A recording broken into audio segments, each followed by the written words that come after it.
למעלה מ-1,400 בני אדם נעקדו על קידוש השם בטבח הנורא ביום שמחת תורה תשפ"ד.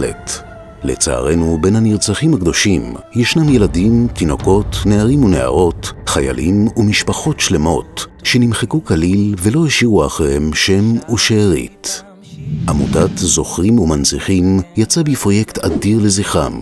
לכל חלל יש בית כנסת שמנציח חלל אחד שנפל במאורעות תשפ"ד. יחד נעניק ל-1,400 בתי כנסת ערכת הנצחה ייחודית הכוללת שלט הנצחה, סידורים, חומשים, תהילים ומשניות ופרוכת. כולנו חייבים להם הכרת הטוב ומתאחדים למיזם הנצחה אדיר לזכרם. הצטרפו כעת לשותפות נצח עם נשמות הקדושים ואמצו קדוש אחד מהמלחמה.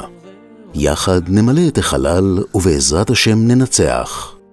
בעת הזו אין יהודי אחד שמוותר על השותפות הקדושה הזאת. תורמים ומנציחים. כנסו לקישור ותזכו להיות שותפים.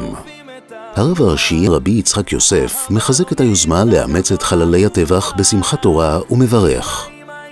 כל השותפים והמסייעים להנצחת חללי המלחמה לא יאונה להם כל רע ולא תבוא צרה בביתם.